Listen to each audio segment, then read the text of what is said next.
தனிப்பெரும் கருணை அருட்பெரும் ஜோதி எல்லா உயிர்களும் இன்புற்று வாழ்க வள்ளல் மலரடி வாழ்க வாழ்க. நம்முடைய பெங்களூர் வடலூர் ஜோதி ராமலிங்க சுவாமி சன்மார்க்க சங்கத்தின் சார்பாக ஏப்ரல் மாதம் முதல் ஞாயிற்றுக்கிழமை சத்விசார சத்சங்க கூட்டம். இன்றைய தினம் சிறப்பு பார்த்திங்கன்னா பூசமும் சேர்ந்து வந்திருக்கு. ஆகவே இந்த பூசத்தினும் கூடிய சத்சங்கத்தில் நம்ம காலையிலேருந்து நம்ம சத்சங்க நிகழ்ச்சியில் ஒரு 3 தலைப்புகளை பார்த்தோம்.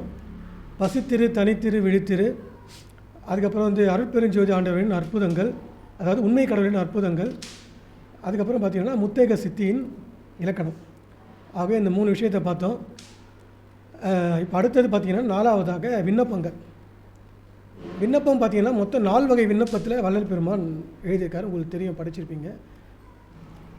சத்திய சிறு விண்ணப்பம், சத்திய பெரு விண்ணப்பம், அப்புறம் சமரச சுத்த சன்மார்க்க சத்திய ஞான விண்ணப்பம், சமரசுத்த சன்மார்க்க சங்க சத்திய விண்ணப்பம், 4 சொல்லியிருப்பார். இந்த 4 விண்ணப்பத்தில் பார்த்திங்கன்னா ரொம்ப பெருசு. நம்ம 4 விண்ணப்பம் பார்க்குறதுக்கு இப்போ 4 விண்ணப்பத்தை பார்க்குறதுக்கு நேரம் இருக்காதுன்னு நினைக்கிறேன். ஏன்னா 4 மணிக்கு ஐயா முடிக்க சொல்லியிருக்காரு. நம்ம முதல் 2 விண்ணப்பம் ரொம்ப முக்கியமானது. அதில் பல முக்கியமான விஷயம்லாம் இருக்குது, நம்ம அவசியம் தெரிஞ்சுக்க வேண்டிய விஷயம்லாம் இருக்குது. அதனால் அந்த 2 விண்ணப்பத்தை மட்டும் பார்த்துட்டு நம்ம நிகழ்ச்சியை நிறைவு செய்வோம். அடுத்தடுத்து வாய்ப்புகளை நம்ம அந்த 2 விண்ணப்பத்தை பார்க்கலாம்.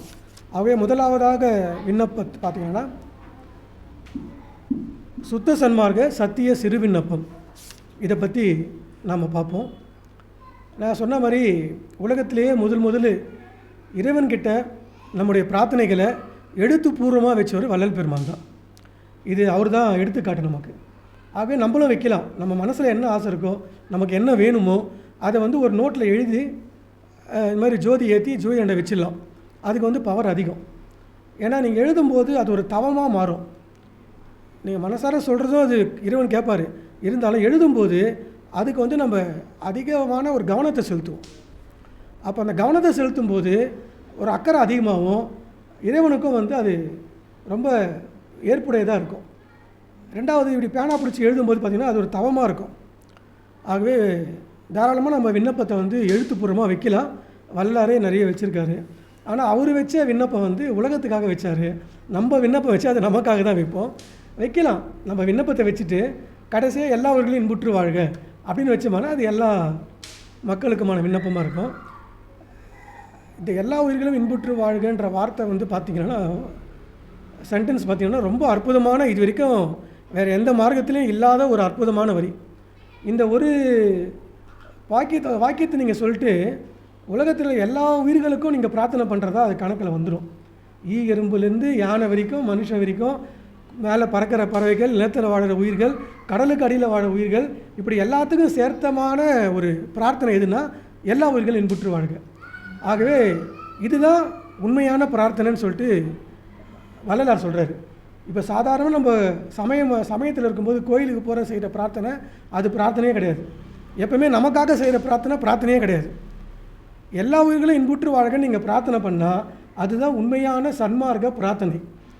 சன்மார்க்கம் அதை தான் பண்ணணும். அப்படி பண்ணும்போது அதுலேயே உங்களுக்கான பிரார்த்தனையும் அடங்கிடும். இப்போ நான் எல்லா உயிர்களும் இன்புற்று வாழ்கன்னு பிரார்த்தனை பண்ணால் அதில் நானும் தான் நடக்கும். எல்லா உயிர்களும் நானும் ஒரு உயிர் தானே. அப்போ நான் எதுக்கு தனியாக நான் நல்லா இருக்கணும், வள்ளலாரே நான் நல்லா இருக்கணும், எதுக்கு வேண்டணும்? தேவையில்லை. எல்லாருக்கும் இன்புற்று வாழ சொன்னாவே அதில் நீங்கள், உங்கள் கணவர், இல்லை உங்கள் மனைவி, இல்லை உங்கள் பிள்ளைங்க, உங்கள் மாமா, மச்சான், அண்ணன், தம்பி, அக்கா, தங்கச்சி எல்லாருமே அதில் நடக்கும். நீங்கள் தனித்தனியாக என் பிள்ளைக்கு ஒரு தடவை, பொண்டாட்டிக்கு ஒரு தடவை, புருஷனுக்கு ஒரு தடவை தனித்தனியாக வேண்ட வேண்டிய அவசியமே இல்லை. எல்லா உயிர்களும் இன்புற்று வாழ்கன்ற சொல்லிட்டாவே அது எல்லாருக்குமான ஒரு பிரார்த்தனையாக போய் சேர்ந்துடும். இருந்தாலும் நமக்குன்னு தனிப்பட்ட பிரார்த்தனைகள் இருக்கும், தனிப்பட்ட வேண்டுதல் இருக்கும். அதை இது மாதிரி நீங்கள் விண்ணப்பமாக வைக்கிறது சிறப்பாக இருக்கும், வைக்கலாம். அதுக்கு வள்ளலாரே வழிகாட்டியிருக்காரு. அதனால் அது ஒரு சிறந்த விஷயம்.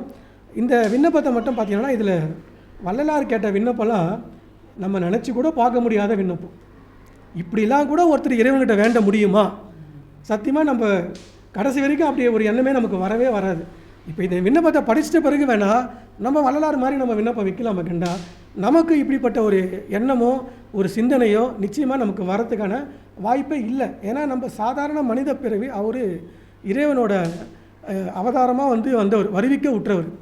அதனால் வந்து அவருக்கு அந்த ஒரு ஓதாமல் உணர்ந்த அந்த அருள் அவர் இருக்கிறதுனால அவர் மட்டும்தான் இந்த மாதிரிலாம் வேண்ட முடியும். இதை பார்த்த பிறகு நாமளும் இதே மாதிரி விண்ணப்பம் வைக்கலாம். என்ன சொல்கிறாருன்னா, வள்ளல் அருட்பெருஞ்சோதி ஆண்டவரை புகழ்ந்து சொல்கிறார். நாம் வெறுமனே என்ன பண்ணுவோம், அருட்பெருஞ்சோதி ஆண்டவரே அப்படின்னு சொல்லிட்டு ஆரம்பிச்சிடுவோம். ஆனால் அவர் அந்த அருட்பெருஞ்சோதி ஆண்டவருக்கு எவ்வளோ வார்த்தைகள் சொல்கிறார் பார்த்தா ஆச்சரியமாக இருக்கும்.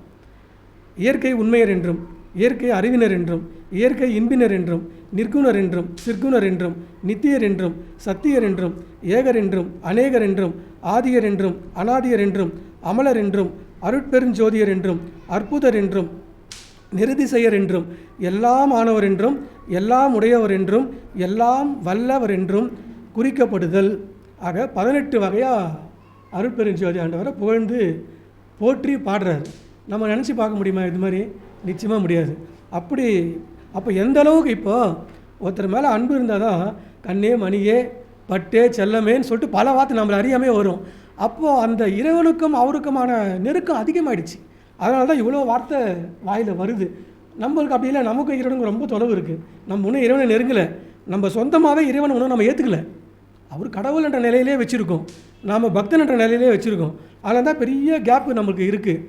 அவரும் நம்மளுக்கு அப்பா மாதிரி அம்மா மாதிரி நீங்கள் நினைக்க ஆரம்பிச்சிங்கன்னா, உங்கள் அப்பா அம்மா எப்படி நெருக்கமோ அதே மாதிரி அவரும் நெருக்கமாகிடுவார். உணர்வுபூர்வமாக நம்ம நெருக்கம் ஆகிடுவோம். அப்போ நம்மக்கிட்ட தான் வந்து அந்த ஆரம்ப புள்ளி நம்மக்கிட்ட தான் இருக்குது. இன்னிலிருந்து நம்ம என்ன பண்ணோம், அவர் தான் நமக்கு உண்மையான அப்பா அம்மா. அது உண்மை தான், அதில் மாற்று கருத்தே கிடையாது. அவர் தான் தலைவன், அவர் தான் உண்மையான அப்பா அம்மா, அவர் தான் எல்லாம் நமக்கு அப்படின்ற அந்த உரிமையை நாம் எடுத்துக்கொள்ளும்போது அந்த உறவு ஏற்படும், நெருக்கம் ஏற்படும். இந்த மாதிரி பலவிதமாக நம்ம புகழ்ந்து பாட முடியும். வள்ளல் பெருமான் 18 வகையாக பாடிட்டு எல்லாம் வல்லவர் என்றும் குறிக்கப்படுதல் முதலிய அளவு கடந்த திருக்குறிப்பு திருவார்த்தைகள் இதுவும் இல்லையா, இன்னும் இருக்கான். அளவு கடந்த திருக்குறிப்பு வார்த்தைகள் இருக்கான். நம்மளுக்கு படிக்கிறதுக்கு நேரம் பார்த்தாது, கேட்கறதுக்கும் பொறுமை இருக்காது சொல்லிட்டு அவர் சிம்பிளாக முடிச்சிட்டாரு. கேட்கலாம், இது சிம்பிளாப்பா, 18 வகையாக பேசியிருக்கீங்க, இது சிம்பிளாக நம்ம கேட்கலாம். ஆனால் இன்னும் அளவு கடந்த, அளவுலேயே அடக்க முடியாதான் அவ்வளோ வார்த்தைகள் இருக்கான். அளவு கடந்த திருக்குறிப்பு வார்த்தைகளால் சுத்த சன்மார்க்க ஞானிகள் துதித்தும் நினைத்தும் உணர்ந்தும் புணர்ந்தும் அனுபவிக்க விளங்குகின்ற சுத்த சன்மார்க்க ஞானிகள் இதை விட அதிகமாக புகழ்ந்து பேசுவாங்களாம் அருட்பெருஞ்சோதி ஆண்டவர். நுனைத்து துதித்து போற்றி வணங்கி உணர்ந்து அனுபவிக்க விளங்குகின்ற தனித்தலைமை பெரும்பதியாகிய பெருங்கருணை கடவுளே. இங்கே முடிக்கிறார், பெருங்கருணை கடவுளே. இருக்கிற கருணை இல்லை, பெருங்கருணை, அந்த வார்த்தையை வந்து நம்ம கவனிக்கணும். பெருங்கருணை கடவுளே அப்படின்னு முடிச்சுட்டு திருப்பி ஆரம்பிக்கிறார். தேவரீர் திருவருட் சமூகத்தில் துரும்பினும் சிறியமாக யாங்கள். எப்படி ஆரம்பிக்கிறார் பாருங்கள், துரும்பை விட சின்னவங்க நாங்கள் எல்லாரும் துரும்பை விட சின்னவங்க அப்படின்னு சொல்லி ஆரம்பிக்கிறார். அப்போ எவ்வளோ அடக்கம் இருக்கும் பாருங்கள். சிறியமாக யாங்கள் சிற்று அறிவால் செய்து கொள்ளும் சிறு விண்ணப்பங்களை திருச்செவி கேட்பித்தருளி எங்களை ரட்சித்தருளல் வேண்டும். துரும்பினும் சிறியமையாக எங்களுடைய மிகச்சிறிய விண்ணப்பத்தை, இந்த சிற்று அறிவு, நமக்கு ஒன்றே பேரறிவு கிடையாது. அவர் மாதிரி பேரறிவோ அருட்பெருஞ்சோதி ஆண்ட மாதிரி பேரறிவோ நம்மளுக்கு கிடையாது. சிற்று அறிவு, சின்ன அறிவு தான், அதை நம்ம ஒத்துக்கணும் கண்டிப்பாக. அந்த சிற்று அறிவால் நாங்கள் ஏதோ எங்களுக்கு தெரிஞ்ச விண்ணப்பத்தை வைக்கிறோம், தயவுசெய்து இதை ஏற்றுக்குன்னு நீங்கள் ரட்சித்து எங்களை காக்க வேண்டும் அப்படின்னு ஆரம்பிக்கிறார். இன்னும் சப்ஜெக்ட்டுக்காக வரல அவர். எல்லா சக்திகளும் எல்லா சத்தர்களும் எல்லா தலைவர்களும் அறிந்து கொள்வதற்கு மிகவும் அரியதாய், சக்தி சத்தர்கள் எல்லா தலைவர்கள் எல்லாருமே அவ்வளோ பெரியவங்களே வந்து அறிந்து கொள்வதற்கு மிக அரிதான ஒரு இறைவன் வந்து அருட்பெருஞ்சோதி ஆண்டவர். எல்லா தத்துவங்களுக்கும் எல்லா தத்துவிகளுக்கும் அப்பாலாய் விளங்கும் ஒரு சுத்த ஞான வெளியில், நான் சொன்ன பாருங்க ஆரம்பத்தில், எல்லா தத்துவங்களையும் கடந்தவர் வள்ளலார். அந்த தத்துவங்களெல்லாம் மேலே தத்துவங்களை கடந்து எல்லா தத்துவிகளுக்கும் அப்பாலாய் அதுக்கும் மேலே விளங்கக்கூடிய சுத்த ஞான வெளியில் தமக்கு ஒரு விதத்தாலும் ஒப்புயர்வு சிறிதும் குறிக்கப்படாத தனிப்பெரும் தலைமை யாராலையும் ஒப்புமைப்படுத்தி சொல்ல முடியாத அளவுக்கு மிக உயரத்தில் இருக்கக்கூடிய அருட்பெருஞ்சோதியராகிய தனிப்பெரும் தலைமை அருட்பெருஞ்சோதியராக விளங்குகும் தேவரீரது தனிப்பெரும் தன்மைக்கு மெய் அறிவுடையோரால் விதிக்கப்பட்ட வேதாகமங்களும் பெருந்தகை வாசகத்தை பெறாது சிறுதகை வாசங்களை பெற்று திகைப்படுகின்றன என்றால், அந்த மாதிரி பெரியவங்களாம் வந்து உங்களை பெருந்தன்மையுடைய மெய் அறிவுடையவர்கள் எல்லாரும் பெருந்தன்மை வார்த்தைகளால் விதிக்கப்பட்ட வேதாகமங்கள் பெருந்தகை வாசகத்தை பெறாது சிறுந்தகை வாசங்களை பெற்று திகைப்படுகின்றன. அந்த மாதிரி பெருந்தகையான வார்த்தைகளை சொல்லாமல் எங்கள் சிற்றறிவு கேட்டுற மாதிரி சின்ன சின்ன வார்த்தைகளாக சொல்லி உங்களை நாங்கள் போற்றி வணங்குகிறோம். ஆகவே இந்த சிறுதகை வாசங்களை பெற்று நீங்கள் பெற்றுக்கொண்டு திகைப்படைகின்றன என்றால் மலத்தில் புடுத்த புழுவினம் சிறியமாக யாங்கள் இத்திருச்சமூகத்தில் விண்ணப்பித்தற்குரிய பெருந்தகை வாசகத்தை எவ்வாறு அறிவோம்? மலத்தில் இருக்கிற புழுவை விட சின்னவங்களாகிய நாங்கள் அப்படிப்பட்ட பெரிய வாசகத்தால் உங்களை பாராட்டி போற்ற முடியாது. ஏதோ எங்களுக்கு தெரிஞ்சவாறு உங்களை நாங்கள் வணங்குகிறோம். அந்த மாதிரிலாம் எங்களுக்கு பெரிய வார்த்தை சொல்லி உங்களை போற்றி வணங்க தெரியாது. எவ்வாறு அறிவோம்? எங்கனம் செய்வோம்? ஆகலில் கருணாநிதியாகிய கடவுளே, நிதினா கருணை என்கின்ற நிதியை கொடுக்கின்ற கடவுளே, யாங்கள் விண்ணப்பிக்கின்ற அற்ப வாசகத்தில் உரிமை நோக்காது அங்கீகரித்தருளி எங்களை காத்தருளல் வேண்டும். அதாவது இதை விட தாழ்மையாக இறைவனை வேண்ட முடியாது. எங்களுக்கு சிற்றறிவு, நாங்கள் மனத்தில் இருக்கிற புழுவை விட சின்னவங்க, இப்படிலாம் சொல்லிவிட்டு எங்களுக்கு ஞானிகள் அறிஞர்கள் சொல்கிற மாதிரி பெரிய பெரிய வார்த்தை சொல்லி உங்களை போற்றி பாராட்ட முடியாது. எங்கள் சிற்றறிவு கேட்டு சின்ன சின்ன வார்த்தைகளை வச்சு உங்களை போற்றி வணங்கி பாராட்டி உங்களை கேட்டுக்கிறோம். எங்களுடைய அற்ப வாசகத்தை உரிமை நோக்காதுன்னா அதில் என்ன இது தப்பாக இருக்குது, இது சரியாக இருக்குதுன்னு சொல்லிட்டு உரிமை எடுத்துக்காமல் ஏதோ சொல்கிறாங்க அப்படின்னு சின்னவங்க அப்படின்னு நீங்கள் அந்த வார்த்தைகளையும் அங்கீகரித்து அருளி எங்களை காத்தருளல் வேண்டும் அப்படின்னு ஆரம்பிக்கிறார். தாயினும் சிறந்த தயவுடைய கடவுளே, திருப்பி தாயை விட ரொம்ப இரக்கம் உள்ள தயவுடைய கடவுளே, இயற்கையே அஞ்ஞான இருளில் அஞ்ஞான உருவில் அஞ்ஞானிகளாய் அஞ்ஞானத்தில் பயின்று ஏதும் தெரியாது கிடந்த எங்களை, அதாவது இயற்கையாகவே அஞ்ஞான இருளில், அதாவது ஞானமே ஒரு துளி கூட இல்லாத அஞ்ஞானம் அதுதான், ஒரு துளி கூட ஞானம் கிடையாது. அப்படிப்பட்ட அஞ்ஞான இருளில் அஞ்ஞான உருவில் நாம் அப்போ இருந்தோம், இப்போ இல்லை, அப்போ அஞ்ஞான உருவில் அஞ்ஞானிகளாய் அஞ்ஞானத்திலே பயின்று எதெல்லாம் உதவாத அதையே படிச்சுக்கின்னு அந்த ஞானமே இல்லாமல் அப்படி பயின்று ஏதும் தெரியாத கிடந்த எங்களை தேவரீர் பெருங்கருணையால் பௌதிக உடம்பில் சிறிதளவு தோற்றுவிடுத்து அஞ்ஞான்று தொட்டு இஞ்ஞான்று வரையில், இந்த பௌதிக உடம்பில் சிறிதறிவு தோற்றுவித்து கொஞ்சம் அறிவை எங்களுக்கு கொடுத்து அஞ்ஞான்று தொட்டு இஞ்ஞான்று வரைனா அந்த நாள் முதல் இந்த நாள் வரை எப்போ அந்த அறிவு இல்லாமல் ஒரு அஞ்ஞானத்தில் இருந்தோமோ அந்த நாள் ஆரம்பித்து இந்த நாள் வரை நம்ம என்ன நினச்சிக்கிறோம், நம்ம பிறந்ததுலேருந்து நம்மளை இறைவன் காப்பாற்றாரு நினச்சிக்கிறோம். அதுக்கும் முன்னாடியே போன பிறவி, அதுக்கு முந்தின பிறவி, நம்ம பாசாந்த காலம் இருட்டறையிலே சிற்று அணுவாக இருந்த காலத்திலிருந்து அது எத்தனை யுகம் எத்தனை பிறவி நமக்கு தெரியாது. நம்ம அதை பற்றி யோசிக்க முடியாது, அதை பற்றி சிந்தித்து பார்த்தோம்னா வியப்பாக இருக்கும். ஆனால் இறைவனுக்கு தெரியும். அந்த காலத்திலிருந்தே நம்ம சொல்கிறோம் இல்லையா, அந்த காலத்தில் நம்ம தாத்தாங்களும் சொல்லுவாங்க, அந்த மாதிரி அந்த பிறவி அந்த இதுலேருந்தே நம்மளை பயின்று எதுவும் தெரியாது கிடந்த எங்களை தேவரீர் பெருங்கருணை ஆகிய பௌதிக உடம்பில் சிறிதளவு தோற்று விடுத்த அஞ்ஞான்று தொட்டு இஞ்ஞான்று வரையும் அது கொண்டு நம்மளை எப்படி மாற்றுறாரு, அப்படி ஞானமே இல்லாமல் அஞ்ஞானிகளாக இருந்த நம்மளை அறிவே வடிவாய் அறிவே உருவாய் அறிவே பொறியாய் அறிவே மனமாய் அறிவே அறிவாய் அறிவே அனுபவமாய் அனுபவிக்க தெரிந்து கொள்ளாது குற்றமே வடிவாய் குற்றமே உருவாய் குற்றமே பொறியாய் குற்றமே மனமாய் குற்றமே அறிவாய் குற்றமே அனுபவமாய் அனுபவிக்கின்ற சிறிய எங்கள் சமூகத்தில் விண்ணப்பிக்கின்ற விண்ணப்பமும் அப்படின்னு சொல்கிறாரு.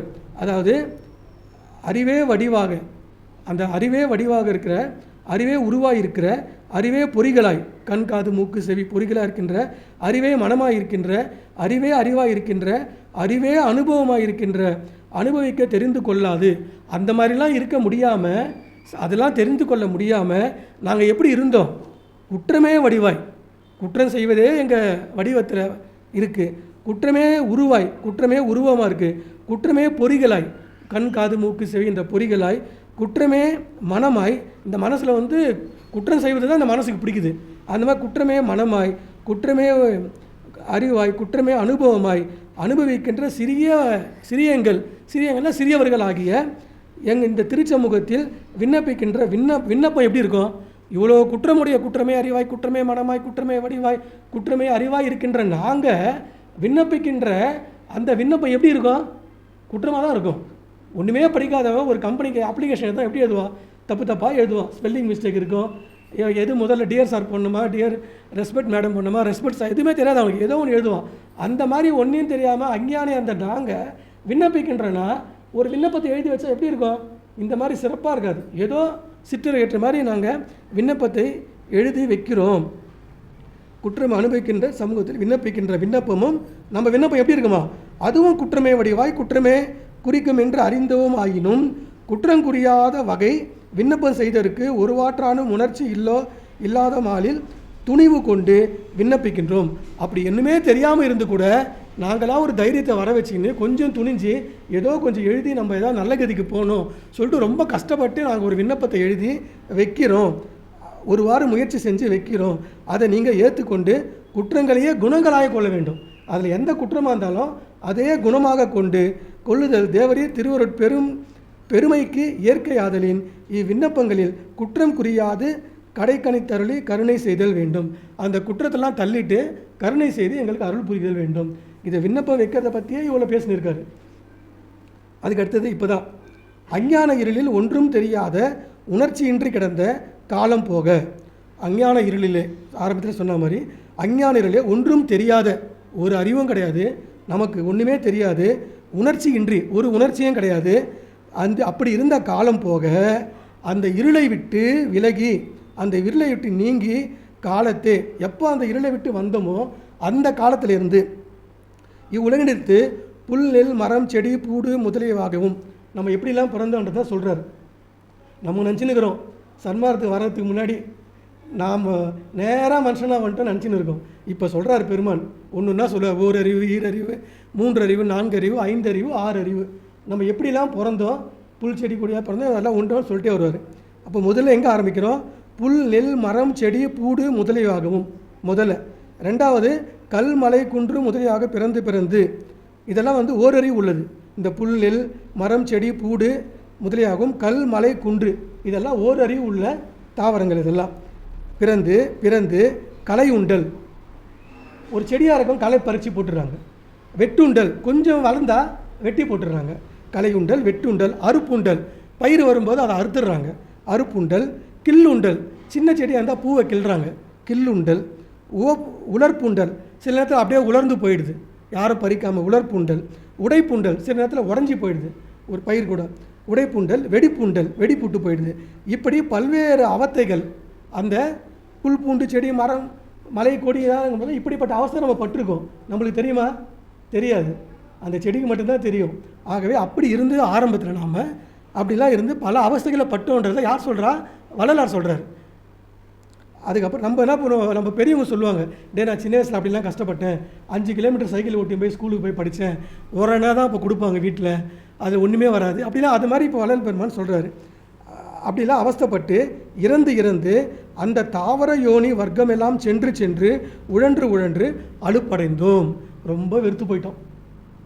அந்த தாவர யோனி வர்க்கம் இப்போ பார்த்தோம் இல்லையா, அந்த மாதிரியெல்லாம் புல் பூண்டு மலை செடி கொடி மரம் இப்படிலாம் பிறந்து இறந்து அலுப்புண்டு தேய்ப்புண்டு வெட்டுண்டு கஷ்டப்பட்டு நம்ம அப்படியே ரொம்ப நொந்து நூலாக போயிட்டோம் சொல்கிற மாதிரிங்க. அந்த மாதிரி போயிட்டோம். பின்னர் அதுக்கப்புறம் என்ன மாதிரி 2 அறிவு உள்ள உயிரினங்களாக பிறந்தோம். ஊர்வன எறும்புலாம் போடுவீங்களா, அந்த மாதிரி பிறவி நம்ம 2வது பிறவி. அது என்னன்னு பாருங்கள். எறும்பு, செல், புழு, பாம்பு, உடும்பு, பல்லி முதலியவனாகவும், தவளை, மீன், முதலை, சுறா, திமிங்கலம் முதலியவாகவும் பிறந்து தேய்ப்புண்டல், நசுக்குண்டல், அடியுண்டல், பிடியுண்டல் முதலிய பல்வேறு அவத்தைகளாக நாம் பட்டோம்.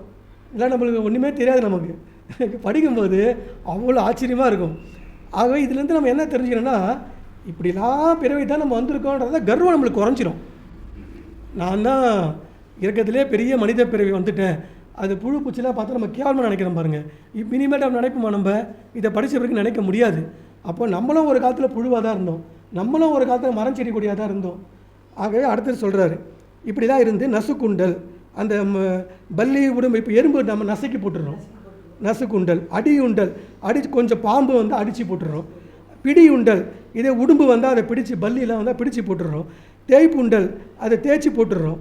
நசுக்குண்டெல்லாம் நசுக்கி போட்டுருது, அடியுண்டெல்லாம் அடித்து போட்டுருது, பிடியுண்டெல்லாம் இப்படி பல்வேறு அவஸ்தைகளை பட்டு இறந்து ஊர்வன நீர் வாழ்வன யோனி வர்க்கங்கள் எல்லாம் சென்று உழன்று அலுப்படைந்தோம். அதுலேயே நொந்து நூலாக போயிட்டோம். அதுக்கப்புறம் நம்ம எங்கே வரோன்னு பார்த்துங்க.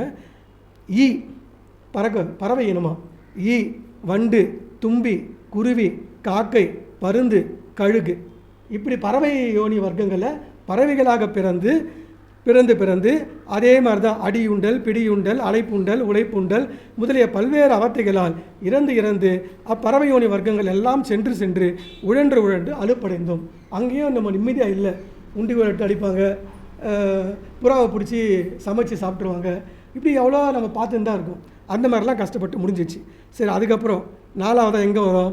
அணில், குரங்கு, நாய், பன்றி, பூனை, ஆடு, மாடு, யானை, குதிரை, புலி, கரடி முதலியவாக பிறந்து பிடியுண்டல், அடியுண்டல், குத்துண்டல், வெட்டுண்டல் இந்த மாதிரி அவஸ்தைப்பட்டு விலங்கு யோனி வர்க்கமாக இருக்கும். முதல்ல ஊர்வனையாக பிறந்தோம், தாவர யோனி வர்க்கமாக இருந்தோம், அப்புறம் ஊர்வனை, அப்புறம் பரப்பனை, அப்புறம் விலங்கு. 4 பார்த்துட்டோமா?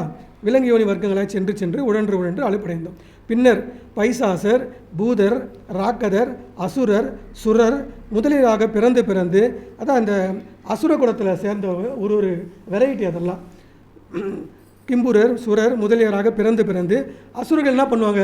முனிவர்களை போய் தவம் பண்ணால் அவங்கள அடித்து உதைக்கிறது, மனுஷங்களை போய் கொள்ளை அடிக்கிறது, இந்த மாதிரி தவறானதை பண்ணி அதுலேயும் நம்ம எந்த புண்ணியத்தையும் சம்பாதிக்கல. நம்ம அப்படிலாம் தேன்னு அப்போ என்னாச்சு? அலைப்படுதல், அகப்படுதல். அலைப்படுதல் அலைகிறாங்க பணத்துக்காக, அகப்படுதல்னால் போலீஸில் மாட்டிக்கிறாங்க. அப்போது மன்னர்கிட்ட மாட்டிப்பாங்க, திருடுவாங்க, மாட்டிப்பாங்க. அகங்கரித்தல், அதிகரித்தல், மறந்து நிற்றல், நினைந்து நிற்றல், மயக்குறுதல், திகைப்புறுதல், போரிடுதல், கொலைப்படுதல் முதலிய பல்வேறு அவத்தைகளால் இறந்து அத்தேவயோனி வர்க்கங்களெல்லாம் சென்று உழன்று அலுப்படைந்தோம். ஸோ அப்போது நம்ம நிம்மதியாக அலுப்படைந்தோம். அவ்வளோ கஷ்டத்தை தாண்டி வந்திருக்கும். அதுக்கு அடுத்தது பாருங்கள், இத்தேவயோனி வர்க்கமெல்லாம் சென்று உழன்று அலுப்படைந்தோம். பின்னர் காட்டகத்தார், கரவு செய்வார், கொலை செய்வார் முதலியவராக பிறந்து காட்டகத்தார் கரவு செய்வார்னா திருடுறவங்க, காட்டகத்தார்னா காட்டில் ஆதிவாசிங்களாக இருக்காங்க, கொலை செய்வார்னா கொலை செய்வார்கள் முதலியாக பிறந்து பயப்படல். எப்பவும் ஒரு பயத்திலே இருப்போம், நம்மளுக்கு என்ன ஆகுமோ ஏதாகுமோன்னு. அதே மாதிரி பயப்படுதல், சிறைப்படுதல், நம்மளை பிடிச்சி சிறையில் போடுறது, சிதைப்படுதல், நம்மளை அடிப்பாங்க, தூக்கில் போடுவாங்க, அதெல்லாம் உண்டு. முதலிய அவத்தைகளால் இறந்து அந்நரகயோனி வர்க்கங்கள் எல்லாம் சென்று உழன்று அலுப்படைந்தோம். முடிஞ்சிச்சிங்களா? அங்கனம் யாங்கள் அப்பிறவிகள் தோறும் அடைந்த அலுப்பும் அச்சமும் அவலமும் களைப்பும் துன்பமும் திருவுளத்தடைந்து இறங்கி அருளி அழியா பெருவாழ்வை பெறுதற்குரிய உயர்ந்த அறிவுடைவாகிய இம்மனித தேகத்தில் செலுத்தி அருளிய தேவரீரது பெருங்கருணைக்கு யாங்கள் செய்யும் கைமாறு ஒன்று தெரிந்தோம் இல்லை. அதாவது இந்த அளவுக்கு எங்கள் மனித பிறவை கொடுத்தியே, ரொம்ப நன்றிப்பான்னு சொல்லிட்டு போயிருக்கலாம். ஆனால் எப்படி சொல்கிறார் பாருங்கள், இந்த மாதிரிலாம் பிறந்தேன், இத்தனை பிறவை தாண்டி வந்தேன், இத்தனை பிறவில என்னை காப்பாற்றி விட்ட, அவ்வளோ கருணை உனக்கு. இப்போ மனுஷனாகவும் எத்தனை உயர்ந்த பிறவி மனித பிறவி, அரிது மலராய் பெருத்தல் அரிது, அப்படிப்பட்ட உயர்ந்த பிறவி வரைக்கும் எங்களை கொண்டு வந்திருக்கு. அப்படி இவ்வளோ, அதாவது இப்படி சுற்றி இப்படி தொடருது. இது சொல்லணுன்ற அவசியம் இல்லை. இது எதுக்கு சொல்கிறாருன்னா, கடவுளுக்கு எல்லாமே தெரியும். இதை சொல்லி தான் கடவுள்கிட்ட கேட்கணுன்னு கிடையாது. இப்போது நம்ம குறையும் கடவுள்கிட்ட சொல்ல வேண்டிய அவசியமே கிடையாது. என்னை பொறுத்த வரைக்கும் அவருக்கு எல்லாமே தெரியுமே. உங்களுக்கு என்ன கஷ்டம் இருக்குது, உங்களுக்கு என்ன பிரச்சனை இருக்குது, எவ்வளோ பண கஷ்டம், எல்லாமே அவருக்கு தெரியும். இருந்தாலும் நம்ம மனசை கேட்காம சொல்கிறோம். அதே மாதிரி தான் இதெல்லாம் வரலாறு சொல்லணுன்ற அவசியமே இல்லை. அருட்பெருஞ்சோதி ஆண்டவருக்கு அவருக்கு எல்லாமே தெரியும். அவர் தானே இத்தனை பிறவை கொடுத்து அதில் ப்ரமோஷன் பண்ணி கொண்டு வராது. அதுக்கு தான் நம்ம தெரிஞ்சுக்கணுன்றதுக்காக தான் இதை இவ்வளோ டீட்டெயிலாக சொல்கிறாரு.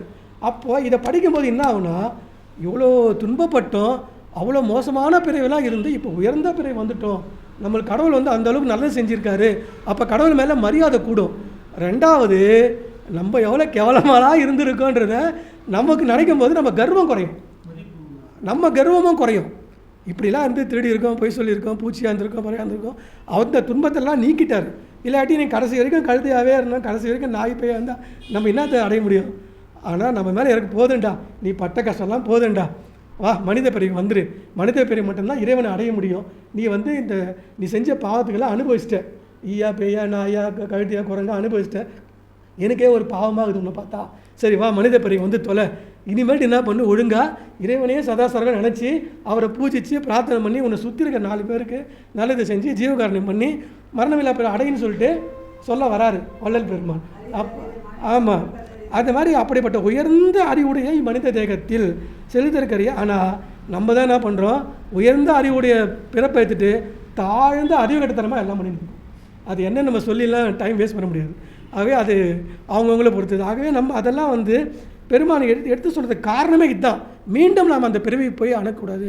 இன்றைக்கி பார்த்தீங்கன்னா ஒருத்த எருமை மாடு மாதிரி அசைஞ்சு போவோம். நம்ம திட்டம் என்னடா எருமாடு மாதிரி அசைஞ்சு போடுறேன்னு. ஒருத்த நாய் மாதிரி கத்துவோம், ஒருத்த நாய் மாதிரி நன்றியோடு இருப்பான், இன்னொருத்த பேய் மாதிரி சொல்லும், நீ என்ன பொம்பளையா பேயாடி நீ இப்படி கத்துறாடி ஒன்றும். இன்னொருத்தர் இப்படி பல பேர் சொல்லுவான், அவன் பார் பச்சோந்தி மாதிரி மாறுறான், அடிக்கடி இந்த கட்சிக்கு அந்த கட்சிக்கு மாறுறான். ஸோ இதெல்லாம் எப்படி வந்ததுன்னா நீங்கள் அந்த பிறவிலாம் தாண்டி வந்தீங்க. அதான் அந்த குணம் அப்படியே ஒட்டின்னு இருக்குது உடம்புல, அந்த வாசனை.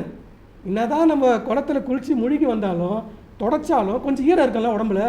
அந்த மாதிரி என்னதான் பல பிறவை தாண்டி வந்தாலும் அந்த நாயாட்டம் பேயாட்டம் நரியாட்டம் தந்திரம் செய்கிறது, பச்சவந்தி மாதிரி மாறுறது இந்த கட்சின்னு அந்த கட்சிக்கு, இதெல்லாம் எங்கேருந்து வந்தது? ஆரம்ப கால வாசனை இன்னும் நம்மளை விட்டு போகல. அதுக்கு தான் வளரா தலைப்பாடாக அடிச்சுக்கிறேன், போலையேன்னு அடிச்சுக்கின்னு இதெல்லாம் சொல்கிறாரு. இல்லாட்டி இதெல்லாம் சொல்ல வேண்டிய அவசியமே இல்லை. ஆகவே உயிர்களின் அகத்தும் புறத்தும் அதெல்லாம் சொல்லி முடிச்சுட்டு, உயிர்களின் அகத்தும் புறத்தும் அகப்புறத்தும் புறப்புறத்தும் நீக்கமின்றி நிறைந்து விளங்குகின்ற அருட்பெருஞ்சோதி ஆண்டவரே அப்படின்னு திருப்பி ஆரம்பிக்கிறார். என்ன சொல்கிறாரு? இம்மனித தேகத்தில் செலுத்திய காலத்திலும் தாய் வயிற்றிலும் சிசு பருவத்திலும் குமார பருவத்திலும் பலவேறு அவத்தைகளால் அறிவின்றி இருந்தோமாகலில். அவ்வளோ அவஸ்தைப்பட்டு மனித பிறவி எடுத்துட்டோம், இப்போவாது நிம்மதியாக இருக்கமானா கிடையாது. இப்போவும் ஏகப்பட்ட பிரச்சனை, நம்ம என்னென்ன துன்பத்தை அனுபவிச்சோன்றதை அவர் சொல்கிறார். சிசு பருவத்தில் குழந்தையாக இருக்கும்போது சில துன்பத்தை அனுபவித்தோம். ஒரு எறும்பு கடிச்சிடும், நம்ம வாய் விட்டு சொல்ல தெரியாது, குழந்தைக்கு அழுதுகினே இருக்கும். ஆனால் அது துடிக்கும், வாய் வராது, கொஞ்சம் வயசு தான் சொல்லும். அப்போ அது எவ்வளோ பெரிய சித்திரவதை. அந்த மாதிரிலாம் வச்சு சிசு பருவத்தில். அப்புறம் குமார பருவத்தில் அந்த பருவத்துக்கு ஏற்ற துன்பங்கள், இப்படி ஒரு பருவத்துக்கு ஏற்ற துன்பங்களையும் நாம் அனுபவித்தோம். தேவரீர் பெருங்கருணை திறத்தை அறிந்து கொள்ளாமல் வீண் போது கழித்தோம். அந்த பருவத்திலையும் சின்ன வயசில் அந்த குமார பருவத்திலையும் உன்னை புரிஞ்சிக்காமல் வீண் போது கழித்து விட்டோம். சரி போச்சு. அப்பருவம் கழிய இப்பருவத்தினடுத்து எல்லா அண்டங்களையும் எல்லா உலகங்களையும் எல்லா உயிர்களையும் எல்லா பொருள்களையும் மற்ற எல்லாவற்றையும் தோற்றுவித்தும் விளக்கம் செய்வித்தும் துரிசு நீக்குவித்தும் பக்குவம் வருவித்தும் பலன் தருவித்தும் எங்கும் பூரணராகி விளங்குகின்ற ஓர் உண்மை கடவுள் உண்டென்று. இவ்வளோ அவஸ்தைப்பட்டு மனிதனாக வந்து கூட இது மாதிரி ஒரு கடவுள் இருக்கார், எல்லா உயிர்களையும் அவர் படைக்கிறாரு, எல்லா பொருள்களையும் படைக்கிறாரு, எல்லாவற்றையும் தோற்றுவிக்கிறாரு, எல்லாவற்றுக்கும் விளக்கத்தை கொடுக்குறாரு, எல்லா துரிசும் நீக்குகின்றாரு, எல்லாருக்கும் பக்குவத்தை கொடுக்குறாரு. இதெல்லாம் தெரிஞ்சிக்காமையே நம்ம இருந்திருக்கோம். தெரிஞ்சிக்காமல் என்ன எங்கும் பூரணமாக விளங்குகின்ற ஒரு உண்மை கடவுள் உண்டென்றும் அக்கடவுளை உண்மை அன்பால் கருத்தில் கருதி வழிபாடு செய்யின் அக்கடவுள் திருவுருள் நமது கருத்தின் கண் வெளிப்பட்டு விளங்கும் என்றும். இந்த மாதிரிலாம் இருக்கிற இறைவனை வணங்கினா நம்ம துன்பம் போகும் பாவம் போகும் என்று தெரியாமல் இன்னும் நம்ம அப்படியே இருக்குமே. அப்படி இருந்தோ திருவுருள் விளக்கத்தால் அக்கடவுள் திருவுருள் நமது கருத்தின்கள் வெளிப்பட்டு விளங்கும் என்று நாம் புரிந்து கொள்ளாமல் இருக்கின்றோம். அதன் பிறகு பார்த்தீங்கன்னா அத்திருவுருள் விளக்கத்தால் மரணம் பிணி மூப்பு பயம் துன்பம் முதலிய அவத்தைகள் எல்லாவற்றையும் தவிர்த்து எக்காலத்திலும் எவ்விடத்தும் எவ்வளவும் தடைபடாத பேரின்ப சித்தி பெருவாழ்வை அடைதல் கூடும் என்று எங்கள் அறிவில் தேவரீர் திருவுருள் உண்மைப்பட உணர்த்தியறல பெற்றோம். இவ்வளோ கடவுளை பற்றி உணர்ந்துக்காம அப்பா அம்மா எவ்வளோ செஞ்சாலும் புரிஞ்சிக்காமல் பசங்க இருக்கிறது நம்மளுக்கு எவ்வளோ கோபம் வருது. நம்ம அப்படி தான் இருந்திருக்கோம். இறைவனை புரிஞ்சிக்காமையே கோவப்பட்டு இறைவனை அருமை புரிஞ்சிக்காமல் இவ்வளோ விஷயத்தையும் புரிஞ்சிக்காமல் நம்ம இருந்தோம் பார்த்தியா. அது அப்படி இருந்து கூட எங்களுக்கு நீ எல்லாத்தையும் கொடுத்த. இப்போ இந்த மனித பிறவி எடுத்ததால் நம்ம இறைவனை அடைய முடியும்னு வள்ளலார் சொல்கிறாரு. இதெல்லாம் போகும், மரணம் பிணி மூப்பு பயம் முதலிய துன்பங்கள் எல்லாத்தையும் போயிட்டு மரணமில்லா பெருவாழ் அடைய முடியும். அதை கூட நம்ம தெரிஞ்சிக்காம திருவுருள் விளக்கத்தால் இதெல்லாம் போகும் அவத்தைகள் எல்லாம் தவிர்த்து எக்காலத்தும் எவ்விடத்தும் எவ்வளவும் தடைபடாத பேரின்ப சித்தி பெருவாழ்வு, அதுதான் மரணமில்லா பெருவாழ்வு. அந்த பேரின்ப வாழ்வை எங்கள் அறிவில் உணர்த்தினீர்கள். எங்களுக்கு இப்படிலாம் அடைய முடியுன்றதை நீங்கள் உணர்த்திட்டீங்க. சரி, உணர்த்திட்டாரு. உணர்ச்சியை பெற்றது தொடங்கி கடவுள் வழிபாடு என்று செய்வோம். கடவுள் திருவுருள் விளக்கம் என்னால் அடைவோம். மரணம் பிணி மூப்பு முதலிய அவத்தைகள் எப்போது நீங்கும், என்றும் அழியாத பேரின்ப சித்தி எக்காலம் கிடைக்கும் என்று எண்ணி வழித்துறை தெரியாமல் வரிந்து நின்ற தருணத்தே. நம்மளுக்கு தெரிஞ்சு போச்சு, அருட்பெருஞ்சோதி ஆண்டவர் அடைஞ்சோமானா நம்மளுக்கு மரணம் பிணி துன்பம் எல்லாம் நீங்கும், மரணமில்லா அடைய முடியும், இதெல்லாம் கிடைக்கும்னு நம்ம தெரிஞ்சு போச்சு. தெரிஞ்சும் நாம் இன்னும் அதுக்கு முயற்சி பண்ணாமல் இருக்கிறோமே. வழித்துறை தெரியாமல் அது எப்படி அடைவது? இப்போ நம்ம எல்லாம் படிக்கிறோம், நமக்கு தெரியுது, ஆனால் அது எப்படி அடைவதுன்னு தெரியாமல் தானே இருக்கும். ப்ராக்டிக்கலாக என்ன பண்ணணும்னு தெரியாமல் தானே இருக்கும். அதை தான் சொல்கிறார், வழித்துறை தெரியாமல் வருந்தி நிற்கிற தருணத்தே. அப்படி இருக்கும் நம்மளை மாதிரி, இப்போ நமக்கு தான் சொல்கிற மாதிரி, வருந்தி நிற்கின்ற தருணத்தே களைப்பறிந்து உதவும் கருணை கடலாகிய கடவுளே. எங்களுடைய களைப்புகளை தெரிந்து அதற்கேற்ப உதவும் கருணை கடலாக கடவுளே. தேவரீர் நெடுங்காலம் மரண முதலாகிய அவத்தைகளால் துன்பமுற்று களைப்படைந்த உங்களை அவவத்தைகளின்றும் நீக்கி களைப்பும் கலக்கமும் தவிர்த்து அழியாத பேரின்ப சித்தி அடைவித்தற் பொருட்டாகவே பூர்வஞான சிதம்பரத்தில் வடபால் பார்வதிபுரம் என்று குறிக்கப்படுகின்ற உத்தரஞான சிவபுரத்தில் யாம் அளவு கடந்த நெடுங்காலம் சித்தியெல்லாம் விளங்க திருவுருள் நடனம் செய்வோம் என்றும் அது தருணம் மிகவும் அடுத்த சமீபத்தில் தருணம் என்றும் அப்பதினிடத்து யாம் அருள்நடம் புரிவதற்கு அடையாளமாக ஒரு ஞான சபை காணுதல் வேண்டும். ஆக இப்படி பல பிறவிகள் எடுத்து வந்தோம். ஓரறிவு, ஈரறிவு, 3 அறிவு, 6 அறிவு வந்துட்டோம். மனுஷனாக பிறந்த பிறகு இறைவனோட அருமை என்ன, பெருமை என்ன, இந்த மனித பிறவை மட்டும் தான் நம்ம மரணமில்லா பிறவை அடைய முடியும் அப்படின்னு எல்லாம் தெரிஞ்சுக்கிட்டோம். ஆனால் இன்றைக்கி நம்ம எந்த குழப்பத்தில் இருக்கோமோ அதை பற்றி வள்ளலார் பேசுகிறார். எல்லாம் சொல்லிட்டீங்க, சரிங்க, நிறைய பேர் வந்து சொல்கிறாங்க, இங்கே எல்லாம் பேசுகிறாங்க, அதை எப்படி அடையிறதுன்னு எங்களுக்கு தெரியல. அந்த கேள்வி எல்லாருக்குமே இருக்குது இல்லையா? எப்படி அடையிறது தெரியல, அது என்ன சிலபஸ் இருக்கா, இல்லை எங்கே ஆரம்பிக்கணும் எங்கே முடிக்கணும் அப்படின்னு நம்ம தெரியாமல் தான் இருக்கும். அதுக்காக வள்ளலார் என்ன சொல்கிறாரு, அதுக்காக தான் வடலூரில் வந்து சத்தியஞான சபை கட்டியிருக்கோம். எப்படி இறைவனை அடைய முடியும்னா, அங்கே எப்படி 7 திரையை நீக்கி அந்த ஜோதியை பார்க்குறோமோ அந்த மாதிரி உங்களுக்குள்ளே இல்லை. காலைல சொன்னோம் பாருங்கள், காம குரோதம் மோக லோப மதம் ஆச்சரியங்களை எல்லாத்தையும் மன முதல் மரண முறை எல்லா தத்துவங்களையும் நீக்க நீக்க எல்லா துரிசுகளையும் எல்லா நம்முடைய கர்ம வினைகளும் நீக்க நீக்க நமக்கு வந்து அந்த இறைவன் வந்து இங்கே தரிசனம் கொடுப்பாரு, மரணம் எல்லா பேரும் அடைய முடியும் என்பதை உணர்த்துவதற்காக சொல்கிறார் பாருங்கள். நெடுங்காலம் மரண முதலியாக அவத்தைகளால் துன்புற்று களைப்படைந்த உங்களை அவ்வளவு அவத்தைகள் என்று நீக்கி களைப்பும் கலக்கமும் தவிர்த்து அழியாத பேரின்ப சித்தியை அடைவித்தற் பொருட்டாகவே பூர்வஞான சிதம்பரத்தில் வடபால் பார்வதிபுரம் என்று குறிக்கப்படுகின்ற உத்தரஞான சிதம்பரம் வடலூர் சிதம்பரத்தில் யாம் அளவு கடந்த நெடுங்காலம் சித்தியெல்லாம் விளங்க திருவுருள் நடம் செய்வோம். யார் சொல்கிறா? அருட்பெருஞ்சோதி ஆண்டவர் சொல்கிறார். அந்த இடத்துல வடலூரில் யாம் அளவு கடந்த நெடுங்காலம், இத்தனை வருஷம் கிடையாது, இத்தனை யுகம் கிடையாது, அளவு கடந்த நெடுங்காலம் நான் அங்கிருந்து உங்களுக்கு அருள் பாலிப்பேன் என்றும் திருவுருட் குறிப்பால் அறிவித்ததுமன்றி அருளுருவாகி எங்கள் அகத்தும் புறத்தும் அமர்ந்தருளி யாதோர் தடைகளும் இன்றி அத்திருஞான சபையின் தோன்றி விளங்க செய்வித்தருளிய தேவரீர் அது பெருங்கருணை கருதந்தோறும் பெருங்கலைப்படுகின்றோம். இனி அத்திருஞான சபையை அலங்கரித்தல் வேண்டுமென குறிப்பிட்ட வண்ணம் அலங்கரிக்க தொடங்குகின்றோம். ஆகவே அங்கே போயிட்டு நாங்கள் வழிபாடு செய்கிறோம், அங்கே வந்து தரிசிக்கிறோம். அதை தான் நம்ம வடலூருக்கு போயிட்டு வந்துன்னு இருக்கோம். அங்கே இறைவன் வந்து அளவு கடந்த காலங்கள் அங்கே இருப்பேன்னு சொல்லிட்டு சொன்னதாக வள்ளலார் சொல்கிறார் நமக்கு. அதுக்காக தான் அவர் அங்கே வந்திருக்கார். அருட்பெருஞ்சோதியானவர் அங்கே இருக்கார், வடலூரில் இருக்கார். ஆகவே அந்த இறைவனை வந்து நாம் தொடர்ந்து வழிபடும்போது இந்த ஒழுக்கங்கள்லாம் கடைபிடிச்சா நம்ம அடைய முடியும். அதனால தான் வடலூரில் ஆரம்பித்தேன். நீங்கள் ஒன்றும் தெரிலன்னு சொல்கிறீங்க இல்லையா? அதனால தான் வடலூரில் வந்து சங்கத்தை ஆரம்பிக்க சொல்லி அருட்பெருஞ்சோதி சொல்லி வள்ளலார் ஆரம்பிக்கிறார். அதுக்கு அடுத்து பார்த்தீங்கன்னா அப்போ தான் அந்த விண்ணப்பம் நம்ம காலையில் படிக்கிறோம் பாருங்கள், அதை சொல்கிறாரு. எல்லாமுடைய அருட்பெருஞ்சோதி அற்புத கடவுளே இது தொடங்கி எக்காலத்தும் எவ்விடத்தும் எப்பதத்தும் தடையாகிய சமயங்கள் மதங்கள் மார்க்கங்கள் என்பவற்றின் அதெல்லாம் சொல்லி நம்ம வணங்குறோம். இந்த ஒரு விண்ணப்பத்தை படித்தாவே போதும், நம்ம சுத்த சன்மார்க்கத்துக்கு போயிடலாம். மற்றதெல்லாம் தேவையில்லை. இந்த சுத்த சன்மார்க்கத்தை இந்த சமயங்கள் மதங்கள் மார்க்கங்கள் இதெல்லாத்தையும் விட்டுடணும். நம்ம இதனால் எதை தான் கடைப்பிடிச்சோமோ அதை எல்லாத்தையும் விட்டுட்டு சன்மார்க்கத்தை மட்டுமே கடைப்பிடிச்சி என்ன லட்சியம் என்ன சொல்கிறார் பாருங்கள், ஆன்மநேய ஒருமைப்பாடு. இது ஒன்று தான் சொல்கிறார். ஆன்மநேயம்னா மனிதனுக்கு இறக்க காட்டுறது மனித நேயம், எல்லா உயிர்களுக்கும் இறக்கம் காட்டுறது ஆன்மநேயம். அதான் ஈ எறும்பு யானை தாவரங்கள் எல்லார்கிட்ட நம்ம என்னென்ன சொன்னோமோ இப்போது அந்த பிறவியில் இருக்க எல்லா உயிரிடத்தும் எல்லா ஆன்மாக்கள், அது ஒன்றுன்னு ஒரு ஆன்மா, அந்த ஆன்மாக்கள் கிட்ட இறக்கத்தோடு இருக்கிறது பேர் தான் ஆன்மநேயம். உலகத்திலேயே ஆன்மநேயத்தை சொன்னவர் முதல் சொன்னவர் வள்ளலார் மட்டும்தான். வள்ளலார் காலத்துக்கு முன்னாடி ஆன்மநேயன்ற ஒரு வேர்டு டிக்ஷனரிலே கிடையாது.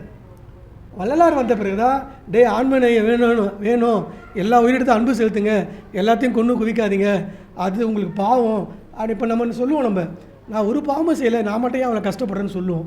இவன் பாட்டுக்கு வாரம் அசைவம் சாப்பிட்டு எப்படி பாவம் வராமல் இருக்குமா? ஏற்கனவே பாவத்தை பண்ணி அவஸ்தைப்பட்டுக்கிறோம், 10வது வரைக்கும் வாரம் பாவம் செஞ்சுருந்தா இன்னும் மேலே கூடுமே கண்டா, அப்போ எப்படி நீ நிம்மதியாக இருக்க முடியும்? ஆனால் என்ன சொல்லுவா, நான் யாருக்கும் துரோகம் பண்ணது இல்லையே, எவன் கூடயும் நான் கெடுத்ததில்லை, எவனையும் நான் மோசம் பண்ணதில்லை, நான் மட்டும் ஏன் கஷ்டப்படுறேன் சொல்கிறாங்களே இல்லையா? அப்போ வாரம் வாரம் வெட்டி சாய்க்கிறிய, பறக்கிறது, நடக்கிறது, ஊறுறது எல்லாத்தையும் வெட்டி பறக்கிறதுல ஃப்ளைனு, ஏரோப்ளைனு, மிதக்கிறதுல கப்பலை தவிர மீது எல்லாத்தையும் அடித்து சாப்பிட்றேன். எங்கள் அப்பா சொல்லுவார், பறக்கிறதுல ஏரோப்ளைனை விட்டாங்கடா, அதான் பறக்கிறதுல ஏரோப்ளைன் விட்டுட்டாங்கடா, மிதக்கிறதுல கப்பலை விட்டுட்டாங்க, மீதி எல்லாத்தையும் அடிச்சு தள்ளுறாங்க அப்படின்னு எங்கள் அப்பா சொல்லுவார். ஆகவே இப்படி இவ்வளோ ஞாயித்தியம் இவ்வளோ பாவம் பண்ணிட்டு அப்புறம் எப்படி நீ நிம்மதியாக இருக்க முடியும்? ஆகவே அதெல்லாம் மறந்துட்டு இந்த விண்ணப்பத்தை வைக்கும்போது நம்மளுக்கு நன்மை நடக்கின்றதை இந்த சொல்கிறாரு. அடுத்தது சமரச சுத்த சன்மார்க்க சத்திய விண்ணப்பம். இதை விட இது இன்னும் அருமையான விண்ணப்பம். சொல்கிறாரு, அறிவென்பது ஒரு சிறிதும் தோற்றாத அஞ்ஞானம் எனும் பெரிய பாசாந்தகாரத்தில் நெடுங்காலம் சிற்றணு பசுவாகி அருகி கிடந்த. நம்ம முதல்ல எப்படி இருந்தோன்றதை சொல்கிறாரு. அறிவென்பதே ஒரு சிறிதும் இல்லாமல் அஞ்ஞானம் என்னும் பெரிய பாசாந்தகார இருட்டறையில் நெடுங்காலம், இத்தனை காலம் கிடையாது, அது எத்தனை இப்போது உள்ளே போட்டால் 7 வருஷம் 14 வருஷம் 21 வருஷம் சொல்கிறாங்க. நம்ம அதெல்லாம் தாண்டி எத்தனையோ வருஷமாக இருந்திருக்கோம், ஒரு சின்ன அணுவாக நம்ம இருந்திருக்கோம்.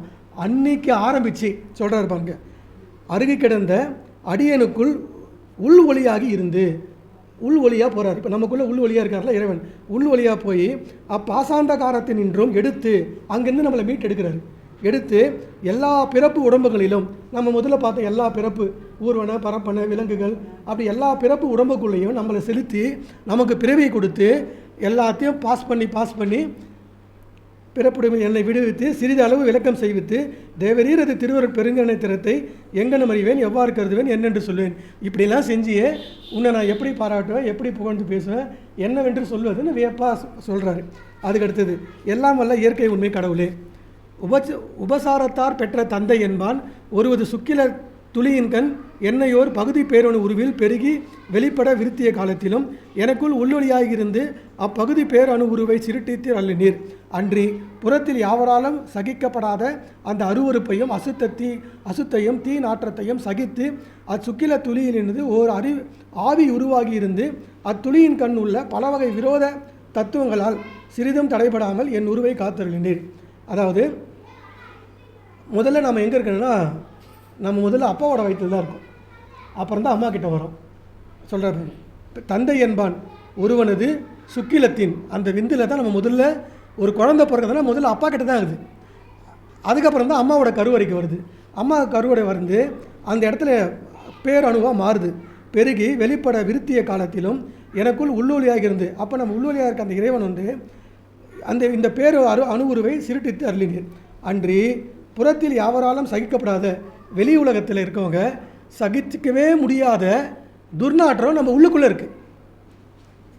நம்ம உடலுக்குள்ளே அந்த தாயோட வயிற்றில் அவ்வளோ துர்நாற்றம் இருக்குது. என்னென்ன சொல்கிறார் பாருங்க, யாவராலும் சகிக்கப்படாத அருவருப்பையும் அசுத்தத்தையும் தீ நாற்றத்தையும் சகித்து அச்சுக்கில துளியினிடத்து ஒரு ஆவி உருவாகி இருந்து அத்துளியின் கண் உள்ள பல வகை விரோத தத்துவங்களால் சிறிதும் தடைபடாமல், பலவித விரோத தத்துவம்னா பலவித தடைகள், அந்த உயிரை வந்து அழிக்கிறதுக்கு பல தடைகள் அந்த வயிற்றுக்குள்ளே இருக்குது. அதெல்லாம் ஜெயிச்சு அந்த அணு ஒரு உருவாக மாறுது. ஒரு குழந்தையாக அப்படியே கொஞ்சம் கொஞ்சமாக உருவுது. சாதாரணமாக அது குழந்தையாக வரல, பல பிரச்சனை அதை அனுபவிக்குது. அந்த நேரத்தில் யார் காப்பாற்றுறான்னா இறைவன் தான் காப்பாற்றுறாரு. அதை விளக்கமாக சொல்கிறாரு. அப்படிலாம் அந்த நாத்தத்தெல்லாம் சகிச்சுக்கின்னு, இறைவா நீ அம்மாவோட வயிற்றில் இருந்த, அங்கே இருந்தே என்னை காப்பாற்றின, இதை யாராவது சிந்திக்க முடியுமா? அவர் சிந்திக்கிறார் வள்ளல் பெருமாள், நமக்காக தான் சொல்கிறார் அவர். ஆகவே அப்படிலாம் அந்த நாத்தத்தை தகிச்சிக்கின்னு அங்கேயே இருந்து என்னை பக்கத்துலேயே இருந்து என்னை பார்த்துக்கினேன். அந்த இருட்டில் காற்று இல்லாமல் சாப்பாடு இல்லாமல் இருந்த எண்ணெய் எப்படி நம்மளை காப்பாற்றிருக்காரு பாருங்கள். நம்ம என்னைக்கா நினச்சி பார்த்துருக்கோமா? நம்ம இதை பட்சிய பிறகு நம்ம நினச்சி பார்க்குறோம். அப்போ கடவுளுக்கு நம்ம மேலே எவ்வளோ கருணை இருக்குது. சொல்லுவாங்களே, பெத்த மனசு பித்து பிள்ளை மனசு கல்லுன்னு. நம்ம கல்லாக தான் இருக்கோம். அவர் பித்தாக இருந்துட்டு நம்மளை இன்னும் காப்பாற்றிட்டு இருக்காரு. நம்ம எவ்வளோ கல்லாக இருந்தாலும், அவர் எவ்வளோ மறந்தாலும், நம்ம உலகையில் எவ்வளோ தான் மூழ்கி போனாலும், பணம் பதவின்னு போனாலும், அவர் இன்னும் நம்மளை காப்பாற்றின்னு தான் இருக்கார். இதோ இங்கே எத்தனை உட்கார வச்சுருக்காரு. அப்போ எவ்வளோ தயவு நம்ம மேலே அவருக்கு. எத்தனையோ கோடி பேர் போகிறாங்கன்னா நம்மளை உட்கார வச்சுருக்காரு. அப்போ நம்ம எவ்வளோ புண்ணியம் பண்ணியிருப்போம். அதெல்லாம் நம்ம நினச்சி பார்க்கணுன்றதை சொல்கிறாங்க. அப்போ அப்படி தான் காத்தருளினீர். அன்றி அங்கனம் அரும்பிய ஆன்ம சக்தி கலைகள் வெளிப்பட விலைக்கு வளர்த்து அருளினீர். அதுக்கப்புறம் உபச்சாரத்தால் பெற்ற தாய் என்பாள். நான் இப்போ முதல்ல சொன்னதுனா தந்தை, அதுக்கப்புறம் தாய்க்கு வராரு. தாய் என்பால் ஒருத்தியின் சோனித திரளில் என் உருவை சேர்க்கும் வரையில் அப்போது என் உருவை சிதைப்பதற்கு எதிரிட்ட துரிசுகளை எல்லாவற்றையும் நிகரம் செய்தேன். அப்பா கிட்டேருந்து அம்மா கிட்ட போயிட்டேன். அப்பா கிட்ட அவ்வளோ துர்நாற்றம் எல்லாம் இருந்தது, அதெல்லாம் சகிச்சிக்கின்னு என்னை காப்பாற்றி அம்மா கிட்ட அமிச்சிட்டிங்க. அம்மா கிட்டும் அதே மாதிரி பல பிரச்சனை, அந்த கருவை வளர விடாமல் பல துரிசுகள் என்னை இது பண்ணுச்சு, வளர விடாமல் எதிரிட்ட துரிசுகள் எல்லாவற்றையும் நிகிரகம் செய்து அழித்து நிகிரகம் செய்து அருளினீர். இங்கனம் புரிந்த தேவரீரது திருவருட் பெருங்கருணை திறத்தை எங்கனம் அறிவேன், எப்படி கருதுவேன், என்னென்று சொல்வேன்னு சொல்லிட்டு ஆச்சரியமாக பாடுறாரு வள்ளல் பெருமாள். இதெல்லாம் சொல்லி ஒன்றுனா சொல்லி இந்த ஒப்பாரி வைப்பாங்க பாருங்கள், இப்படி இருந்திய ராசா இப்படி போயிட்டு, அப்படி சம்பாதிச்ச ராசா இப்படி போயிட்டு, அந்த மாதிரி ஒன்றுனா சொல்லி உன்னை எப்படி புகழ்ந்து பேசுவேன், இப்படிலாம் என்னை காப்பாற்றினியே, அங்கே காப்பாற்றினியே, இங்கே காப்பாற்றினேன்னு சொல்லி சொல்கிறார் பெருமாள். ஆனால் இது ஒப்பாரி கிடையாது. நம்மளை சுற்றி ஒப்பாரி வைக்காமல் இருக்கிறதுக்கு இதை புரிஞ்சுக்கணும். நாளைக்கு நம்மளை சுற்றி யாரும் ஒப்பாரி வைக்கக்கூடாது. அதாவது பெருமான் வயிற்றில் சுத்த சிவனில் பாடுவார், கூகா என அடுத்தவர் கூடி அடாத வண்ணம். ஐயோ போயிட்டேன்னு நம்மளை கூடி யாரும் வரல சொல்கிறாரு, என்னை கூடி யாரும் அழுவல, ஐயோ போயிட்டியே ராமலிங்கா அப்படின்னு யாரும் என்னை சுற்றி அழாத அளவுக்கு எனக்கு மரணமில்லா பிறவை கொடுத்தியேன்னு பாடுறாரு சுத்த சிவநிலையில். அந்த மாதிரி நமக்கு கிடைக்குமானா கிடைக்கும். அதுக்கு தான் இவ்வளோ விஷயத்த சொல்கிறார் அவர். ஆகவே அதை நோக்கி நம்ம பயணப்படுவோம். ஆகவே இப்படி சொல்லிவிட்டு அதுக்கடுத்தது அம்மா கிட்ட வர்றாரு. அம்மா கிட்ட அவன் தாய் கருப்பையில் சோனித திரளில் சேர்த்து என்னை ஒரு பூத பேரணு உருவில் பெருகி வெளிப்பட இருத்திய காலத்திலும் எனக்குள் உள் ஒளியாக இருந்து அந்த பூத பேரணுவை சிறுட்டித்தில் அருணீர். இந்த சின்ன அணுவாக இருந்த நம்ம அம்மா வயிற்றில் பேர் அணுவாக வரும், நம்மளுக்கு பக்கத்திலே இருந்து காப்பாற்றுறாரு. புறத்தில் எவரோ அதே தான் திருப்பி சொல்கிறார், வெளியே யாராலையும் சகிச்சிக்க முடியாத அருவருப்பு துர்க்கந்தம் முதலியவற்றை பொறுத்து அசோனித திரளில் ஒரு ஆவி உருவாகி இருந்து அத்திரளில் உள்ள பல்வகை விரோத தத்துவங்களால் சிறிதும் தடைபடையாமல் அந்த கரு கலையாமல் தடைபடாமல் என்னை உருவாக்கினீர். அன்றியும் அவ்விடம் எதிரிட்ட துரிசுகள் எல்லாவற்றையும் நிகரம் செய்தினீர். அன்றி அங்கனும் பூத்த ஆன்ம சக்தி கலைகள் வாட்டமடையாது நமக்குள்ளே அந்த ஆன்ம சக்தியெல்லாம் வரும், அந்த சக்தியெல்லாம் போகாமல் அதை காப்பாற்றுறீங்க. அது இல்லாமல் தாய் கருப்பையினிடத்தில் பூதப்பேரன் உருவில் கிடந்த எண்ணெய் அக்கருப்பறையில் பௌதீக பிண்ட வடிவில் இருத்தும் வரையில் நச்சு கிருமி, நச்சு காற்று, நச்சு ஜுவாலை முதலிய உற்பாத வகைகளால் எனது பூதப்பேரனு சிதறாமல் இருக்க, இதெல்லாம் நச்சு காற்று, நச்சு பூதம், நச்சு பேரனு இதெல்லாம் என்னை தாக்குனா கூட அதில் நான் அழிஞ்சு போகாமல் என்னை காப்பாற்றி அருளினீர். அன்றியும் தாய் கருப்பையினில் பௌதீக பிண்ட வடிவில் என்னை இருத்திய காலத்திலும் எனது இச்சை ஞானக்கிரியைகளை வெளிப்படுத்துதல் முதலிய உபகரிப்பதிப்புகளுக்கு குறிய உபயோக தத்துவ உறுப்புகளை எல்லாம் அந்த தத்துவ உறுப்புகளை எல்லாம் ஞானக்கிரியால் தத்துவ உறுப்புகளை குறைவின்றி வகுத்து அமைத்து வளர்த்தினேன். அந்த உறுப்புகள்லாம் வளர்த்து நம்மளை ஆளாக்குறாரு. அன்றியும் அடியேன் தார்கருப்பையில் பிண்ட வடிவில் கிடந்த காலத்தில் இங்கே சொல்கிறார் பாருங்கள், இரும்பிலும் பெரிதும் கடினமுடைய இருட்டு குகையில் அந்த தாய் கருப்பை எப்படி இருந்தா, இரும்பை விட கடினமான ஒரு குகை, இரும்பு குகை. சாதாரண குகையிலே காற்று வராது, அப்போ இரும்பு குகையில் எப்படி காற்று வரும்? அப்படிப்பட்ட சொல்கிறார் அவர். இல்லாட்டி அவர் எதுக்கு இது மாதிரி எழுத போகிறாரு? அவர் எழுதணுன்ற அவசியமே இல்லை. இரும்பிலும் பெரிதும் கடினமுடைய இருட்குகையில் பெரிதும் இருளுடையதாய் மிகவும் சிற்றளவு உடையதாய் அசுத்த முதலியவற்றால் நிரம்பிய கருப்பையினுள் நெருக்கத்தாலும் வெப்பத்தால், அதாவது ரொம்ப சின்னது. இப்போது 600 ஸ்கொயர் ஃபீட்டில் நம்ம வாழ முடியுமா? ஒரு 4 பேர் வாழ முடியாது. 300 ஸ்கொயர் ஃபீட்டில் சத்தியமாக முடியாது. 100 ஸ்கொயர் ஃபீட்டில் அப்படியே ஒட்டின்னு தான் நிற்கணும். அந்த மாதிரி ஒரு சின்ன இடத்துல தான் நம்ம இருந்தோம். அந்த குழந்தை பார்த்துருப்பீங்க ஸ்கேனில், இப்படி இருக்கும், கையை நீட்ட முடியாது, காலை நீட்ட முடியாது, கடைசி வரைக்கும் இப்படியே தான் இருக்கும். அது எவ்வளோ கொடுமை அது வாய் இருந்தால் கத்தி இருக்கும். அப்போது அவ்வளோ ஒரு பக்கம் இருட்டு, ஒரு பக்கம் இடுக்கு, ஒரு பக்கம் வெளிச்சம் இல்லை, இப்படிலாம் இருக்குது. அப்படியே சொல்லிட்டே வர்றாரு. அதுக்கு அடுத்தது தாய் கருப்பையில் பிண்டவெளி கிடந்து பசியினால் பரித வைத்து மூர்ச்சித்த போதெல்லாம் பூதகாரி அமுதத்தை எனக்கு ஊட்டுவித்து பசியை நீக்கினார்.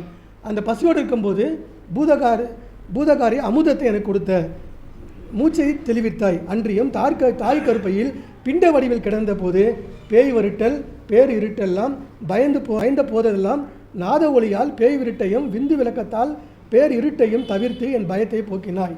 விந்து விளக்கத்தால் அந்த இருட்டிலிருந்து கிடைக்கிற பயத்தை நீக்கினார். நாத ஒளியால் பேய் விருட்டலை விரட்டி அடிக்கிறார். அப்போ பாருங்கள், நம்ம எப்போல்லாம் பயப்படுறோமோ அப்போல்லாம் நாதத்தையும் விந்துவையும் கொடுத்து நம்மளை காப்பாற்றுறாரு வள்ளல் பெருமாள். அதுக்கு அடுத்தது தாய் கருப்பு என்க நேரிட்ட பெருந்தி. அந்த உள்ள பெருந்தினா அனல். சும்மா இப்போ கரண்ட்டு போயிட்டா சின்ன ரூமில் ஜன்னலே இல்லை வச்சுங்களேன், எவ்வளோ அனல் அடிக்கும் நம்மளுக்கு. அப்படி தானே இருக்குது. அது கிட்டத்தட்ட சொல்கிறாரு. பெருந்தி, பெருங்காற்று, பேரோசை, பெரு வெள்ளம், பெரும் புழு. பெரும் புழுலாம் உள்ளே இருக்குமா வயிற்றில், அதெல்லாம் வந்து நம்ம அவ்வளோ துன்பப்பட்டோம். பெரும் காற்று, அந்த காற்று உடம்பு ஏங்குதில்ல, ரத்தம் எத்தனை கிலோமீட்டர் ஸ்பீடில் ஓடுதுன்னு சொல்கிறாங்க. அப்போ அவ்வளோ கிலோமீட்டர் ஸ்பீடில் ஓடும்போது அங்கே ஓசை அதிகமாக தானே இருக்கும். ஆனால் நமக்கு எதுவுமே கேட்காது. உள்ளே அவ்வளோ வேலை நடக்குது. சாப்பாடு ஜீரணமாகுது. நம்ம அதை ஒரு எழுத்தை படித்த உடனே மூளைக்கு போய் அதை உணர்த்துது. அது எண்ணிலடங்காக வேலை செய்யுது. இந்த உடம்பு கோடான கோடி வேலையை செஞ்சுன்னு இருக்குது. அதாவது தாமஸ் ஆல்வா எடிசன் வந்து நிறைய கண்டுபிடிச்சார். அவர் இறந்த பிறகு அவர் மூளையை வந்து ஆராய்ச்சி பண்ணுறாங்க. அப்போ பார்த்தா அவர் வெறும் 10% கம்மியாக தான் அவர் மூளை யூஸ் பண்ணியிருக்காராம். அப்போ 10% மூளை யூஸ் பண்ணி அவ்வளோ பொருளை அவர் கண்டுபிடிச்சார். அப்போ 100% மூளையை யூஸ் பண்ணால் நம்ம எவ்வளோ கண்டுபிடிக்கலாம்? யாருமே 100% யூஸ் பண்ணுறதே இல்லை. அப்போ நம்ம எவ்வளோ யூஸ் பண்ணியிருப்போம்? 1% யூஸ் பண்ணியிருப்போமா? கிடையாது. அப்போது அவ்வளோ ஆற்றல் இருக்குது நமக்குள்ளே. எப்படி ஒரு ஆற்றல் மிகுந்த யானையை கட்டி போட்டு பிச்சை எடுக்க வைக்கிறாங்களோ அந்த மாதிரி நம்ம யானை மாதிரி பலம் இருந்தோம் நாம் வந்து பிச்சை எடுத்துன்னு இருக்கோம். பணத்துக்காகவும் பதவிக்காகவும் எதுக்கும் நம்ம பிச்சை எடுத்துன்னு இருக்கோம். ஆகவே அப்படிப்பட்ட துன்பத்தை அனுபவிக்கிறோம். அன்றியம் உலகினத்தை பிறந்து அனுபவிப்பதற்குரிய சுப அனுபவ பெருக்கம், ஆயுட்பெருக்கம் முதலிய நன்மைகளையும் எனக்கு பிண்ட வடிவின் கண்ணே அமைந்துள்ளது. இந்த உலகத்தில் பிறக்கிறதுக்கு, எல்லாத்தையும் அனுபவிக்கிறதுக்கு, சுகங்களை அனுபவிக்கிறதுக்கு ஆயுள் பெருக்கத்தை கொடுத்து என்னை நல்லபடியாக வெளியே இட்டுன்னு வரத்துக்கு உதவியாக இருந்தேன். இப்படி பல சொல்கிறார். அன்றியும் சோனித காற்றின் அடிபடல், யோனி நெருக்குண்ணல் முதலிய அவத்தைகளால் அபாயம் நேரிட்ட போது காத்து இவ்வுலகினத்திலே தோற்றுவித்தருளினீர். அந்த உள்ளே வந்து அப்படியே நெருக்குமா. அப்படி நெருக்கின போதெல்லாம் நீ என்னை காப்பாற்றின சொல்லிட்டு, எல்லாமாகிய இயற்கை உண்மை கடவுள், இயற்கை இன்ப கடவுளே, தந்தை என்பது சுக்கில பையின் கண் யான் வந்தமைந்த கணப்போது தொடங்கி, தாய் என்பது சோனித பையின் கண் சென்றடைந்த கணப்போதிற்கு முன் கணப்போது வரையுமாக என்னால் ஒருவாறு அளவிடப்பட்ட 1,9,16,000 கணப்போது பரியந்தம் என்னை காப்பாற்றின. அதாவது அப்பாவோட வயிற்றில் அந்த சிரோனித தந்தை என்பது சுக்கிலத்தின் கண், நம்ம இந்த கரு உள்ளே போகுது இல்லையா, அந்த நொடியிலேருந்து, அந்த செகண்ட்லேருந்து அதுக்கப்புறம் தாயோட கருவில் போகிற வரைக்கும் எவ்வளோ செகண்டா? 1,09,60,000 கணப்போகுது அப்படின்றார். கிட்டத்தட்ட ஒரு செகண்ட் மாதிரி வச்சுங்களேன். அதை கவுண்ட் பண்ணுறாரு பாருங்கள். அந்த அளவையும் கவுண்ட் பண்ணுறாரு. கவுண்ட் பண்ணி நம்மளுக்கு சொல்கிறாரு. அப்போ இத்தனை லட்சம் செகண்டு என்ன நீ காப்பாற்றியிருக்க, எவ்வளோ பெரிய விஷயம் அப்படின்னு ஒன்று பாக்கி விடலை வள்ளலார். அவ்வளோத்தையும் எடுத்து சொல்கிறாரு, நமக்காக சொல்கிறாரு. அது அருட்பெருஞ்சோதியாருக்கு தெரியும், நமக்கு தெரிஞ்சிருந்தக்காக சொல்கிறாரு. இந்த மாதிரி எந்த ஞானியாவது எழுதியிருக்காங்கன்னா சத்தியமாக கிடையாது. அந்த சிந்தனையாக வந்திருக்காது அவங்களுக்கு. எப்போ அப்படிப்பட்ட மகான் நம்ம தமிழ்நாட்டில் பிறந்திருக்காரு. நம்ம தெரிஞ்சிற அளவுக்கு நமக்கு அருள் புரிஞ்சு நம்மளை சர்வாத்தில் சேர்த்துருக்காருன்னா நம்ம எவ்வளோ புண்ணியம் பண்ணியிருப்போம். அதை நினச்சி பார்த்தா நம்மளுக்கு சந்தோஷமாக இருக்குது. ஒரு 100 கோடி கையில் வந்த மாதிரி இருக்குது. இதை நினச்சி பார்க்கணும். நினச்சி பார்த்துக்கினே இருந்தோம்னா அவரை விட்டு நம்ம நீங்காமல் இருப்போம் நம்ம. ஆகவே இந்த பகுதி பேருணு உருவில் கிடந்த எனது அகத்தினும் புறத்தினும் உருவாகியும் சலித்தல் முதலியவை இன்றி அன்போடு அருளோடு பாதுகாத்திருந்து தேவரரு திருவருள் பெருங்கருணை தன்மைக்கு இவ்வுலகில் ஒருவாறு கணப்போது பாதுகாத்து சலிப்படைந்தும் தளர்ச்சி அடைந்தும் அருவறுப்புற்றும் சுதந்திரம் மற்றும் பராக்கிலிருந்தும் தடைப்படுகின்ற தந்தை முதலிய ஜீவர்கள் கருணைத்தன்மையை ஒப்பென்று சொல்வதற்கு எவ்விதத்திலும் சிறிதாயினும் மனம் துணியாமையால் அங்கனம் உபசரியாதவனாகி இருக்கின்றேன். ஆகலில் தேவர திருவருள் பெருங்கனைக்கு என்னென்று கருதுவேன். இந்தப்படிப்பட்ட துன்பத்தெல்லாம் என்னை நீக்கி வெளியே கொண்டு வந்தியே, உன்னை அதை பற்றி நினச்சி பார்த்து உன்னை புகழ்ந்து கூட சொல்ல முடியாத அளவுக்கு நான் இருக்கேன் அப்படின்னு சொல்லிட்டு அதுக்கு அடுத்தது வராரு. அப்போ தாயோட அந்த சிரோனித பைக்கு உள்ளே வந்து அப்புறம் திருப்பி குழந்தையாக வெளியே வர வரைக்கும் 6,48,00,000 கணப்போகுது. நம்ம சொல்கிறோம் இல்லையா 10 மாதம்னு, அதை டிவைட் பண்ணி சொல்கிறாரு. அத்தனை செகண்டாக நம்ம சாதாரணமாக சொல்லிடுறோம் 10 மாதம்னு, அதை கணக்கு பண்ணி சொல்கிறாரு. அத்தனை காலம் வந்து நிறைய பிரச்சனை சொல்கிறாரு. பெருசாக எத்தனை தடைகள் வந்தது, ஆபத்துகள், பூத பெருணு வடிவில், பிண்ட பெருவடிவில் கிடந்த எனது அறிவில் புறத்தினும் பல பிரச்சனைகள் லைனாக சொல்லிட்டே வர்றாரு. இதுலேருந்தே என்னை காப்பாற்றி என்னை வந்து நல்லபடியாக வெளியே கொண்டு வந்து தனித்தலைமை கடவுளே அப்படின்னு இதெல்லாம் சொல்லிட்டே வர்றாரு. நம்ம ஷார்ட்டாக முடிப்போம், டைம் ஆகிடுச்சு. அவையே சொல்லிவிட்டு சுத்த சன்மார்க்க லட்சிய சத்தியனான கடவுளே, இப்படிலாம் என்னை காப்பாற்றி என்னை ஒரு உருவையாக வெளியே கொண்டு வந்தீங்க சொல்லிவிட்டு, அருட்பெரும் வெளியின் கண்ணே அருட்பெரும் ஜோதி வடிவராகி விகற்பமில்லாது விளங்குகின்ற மெய்யர் கடவுளே, சிசு பருவம் தொடங்கி குமார பருவம் வரையில் பேய் விரட்டல், தோஷம் தாங்கல், பால் எதிர்த்தல், பிறந்த பிறகு இதெல்லாம் ஒரு குழந்தை பிறந்துச்சுன்னா திடீர்னு சிரிக்கும், திடீர்னு அழுவோம், அதெல்லாம் சொல்லுவாங்க பேய் விரட்டல். நம்ம கயிறுலாம் கட்டுவோம், குழந்தைக்கு கருப்பு வளையல் போடுவோம், இதெல்லாம் பழக்கத்தில் இருந்துருக்கு. தோஷங்களால் பால் சாப்பிட்டா வாந்தி எடுக்கும் குழந்தை, அப்போ ஏதோ தோஷம் தாங்கியிருக்கு சொல்லிட்டு மசூதி எத்துமே ஊதுவாங்க, சுற்றி போடுவாங்க. அந்த மாதிரி சமயத்தில் கூட என்னை காப்பாற்றியிருக்க. நோய் பிணிப்புண்டல், பசியால் அரற்றல், பயத்தால் உளம்புதல், உண்டி உவட்டல், வயிறு சுருங்கி வயிறு வலி வந்து அழுவது, உடம்போடு நேர்தல், இப்படி பல குழந்தையில் வருது இல்லையா, இவ்வளோ பிரச்சனை வருது இல்லையா, அப்போல்லாம் நீ என்னை காப்பாற்றிருக்க. அறிவார் அறியும் வண்ணங்கள் எல்லாம் உடைய பேரருள் பெருஞ்சோதி பெருந்தகை கடவுளே, குமார பருவத்தினாலே உலகத்தில் சிறுவர்களோடு கூடி குழந்தையாக இருந்துட்டோம். இப்போது புத்தி தெரிஞ்சு ஒரு 6 வயசு 7 வயசு குமார பருவத்துக்கு வந்துட்டோம். அப்போ என்னென்ன பிரச்சனை பாருங்கள். உலகில் சிறுவர்களோடு கூடி சிறு விளையாட்டு ஏற்றல், சிற்றுண்டி விடைதல், சித்திரம் பயிலல், அதிசயம் பார்த்தல், அசிங்கியம் பேசல், அகலை தழுதல், அவளை தழுதல், சிறு சண்டை செய்தல், சிறு குறும்பு ஏற்றுதல், தன் வசத்தொழில், இப்படி எல்லாம் நம்ம செய்கிறோம் இல்லையா. இந்த மாதிரி நேரத்துலையும் என்னை சிறிதும் செலுத்தாமல், அது சொல்கிறாரு, இந்த மாதிரி குழந்தை வயசில் இதெல்லாம் விளையாடுவாங்க பசங்க, இப்படிலாம் இருப்பாங்க, அப்படிலாம் என்னை செலுத்தாமல் அவர் எங்கே போய் விளையாடினார்? அவர் நம்மள மாதிரி கோலி ஆடினாரா, பம்பர் ஆடினாரா? இல்லை, எந்த விளையாட்டும் விளையாடலையே.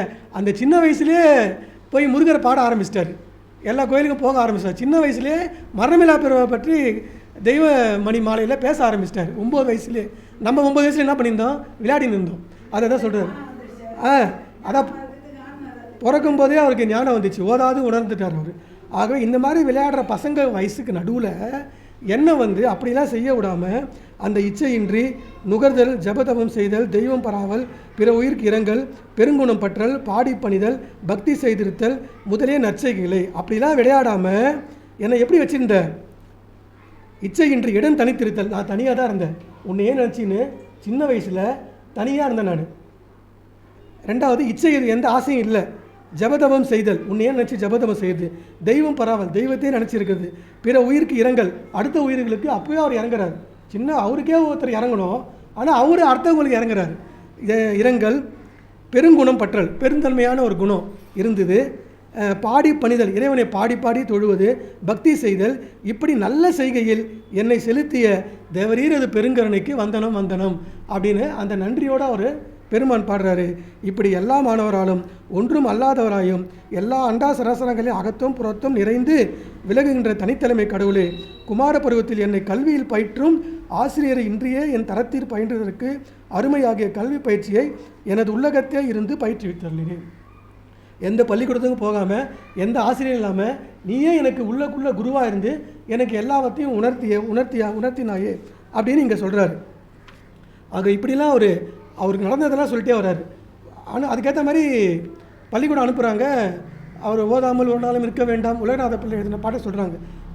ஒருவரையும் பொல்லாங்க சொல்ல வேண்டாம், மாதாவை ஒரு நாளும் மறக்க வேண்டாம், வேண்டாம் சொல்கிறாங்க. இவர் பார்க்குறாரு, வள்ளலாரை பொறுத்த வரைக்கும் நெகட்டிவ் வேர்ட்ஸே அவருக்கு பிடிக்காது, பாசிட்டிவ் வேர்ட்ஸாக வேணும். என்ன நீ வேண்டாம் சொல்கிறேன்னு சொல்லிட்டு ஆமாம், உலகநாத பிள்ளை எழுதின பாட்டு அது, ஓதாமல் ஒரு நாளும் இருக்க வேண்டாம். அந்த உலகநாத பிள்ளை பாட்டை எடுத்து ஆசிரியர் சபாபதி பிள்ளை சொல்கிறாரு. அப்போ இவர் அப்புறம் சிந்திக்கிறாரு, என்ன வேண்டாம் நல்லா இல்லை சொல்லிட்டு அவர் அப்புறம் வேண்டும் எழுதுறாரு. அப்போ நான் வேண்டுதல் கேட்டு அன்புதல் வேண்டும், 6 கிலோ அன்பு செயல் வேண்டும், ஓதாமல் ஒரு நாள் இருக்க வேண்டும்னு பல பாட்டு எழுதுறாரு. அப்போ எதுக்கு இதை சொல்கிறேன்னா, ஒரு பாட்டில் கூட நெகட்டிவ் தாட்ஸ் இருக்கக்கூடாதுன்னு நினைக்கிறவர், அப்போ வாழ்க்கையில் எவ்வளோ நெகட்டிவ் தாட்ஸ் இல்லாமல் இருக்கணும், எவ்வளோ பாசிட்டிவ் தாட்ஸ் நமக்கு இருக்கணும், அதை நம்ம புரிஞ்சிக்கணும். நெகட்டிவ் தாட்ஸ் மரணமில்லா பேர் அடைய முடியாதுன்னா நெகட்டிவ் தாட்ஸ் இருக்கவே கூடாது. அடைய முடியும். நம்மளாம் 80 வயசு ஆகிடுச்சா, 70 வயசு ஆகிடுச்சா, அப்போ அந்த நம்பிக்கை இருக்கணும். இன்னும் நம்ம இருக்கிற காலத்தில் முயற்சி பண்ணுவோம், அப்புறம் அடுத்த பிறவியில் கண்டினியூ பண்ணிப்போம். அந்த நம்பிக்கையோடு நாம் இருந்தால் நிச்சயமாக மரணமில்லா பேர் அடைய முடியும். அதை தான் வள்ளலார் அந்த பாசிட்டிவ் தாட்ஸாக சொல்லிகிட்டே வராரு. இப்படி கடைசியாக பாருங்கள், இந்த இதில் எல்லாம் சொல்லிவிட்டு அங்கனம் செய்வதன்றி உலகிற்கண் முக்கியமானது. அந்த குமார பருவம் தாண்டிய பருவத்திலே பொன் விஷய இச்சை, பெண் விஷய இச்சை, மண் விஷய இச்சை முதலிய எந்த இச்சைகளும் என் அறிவை ஒரு அணுத்துணையும் பற்றுவிக்காமல், மண்ணாசை, பொன்னாசை, பெண்ணாசை, இந்த 3 தான் சொல்கிறார். இந்த 3 ஆசையும் என் மனசில் அணு அளவு கூட இல்லைன்றார். கொஞ்சம் கூட இல்லை. அதுக்கு யார்? நீ தான் பண்ண இறைவா, நீ தான் எனக்கு அந்த அணு அளவு கூட அந்த ஆசையை வந்து என் மனசில் நீ கொடுக்கல அப்படின்னு நன்றியோடு சொல்கிறாரு.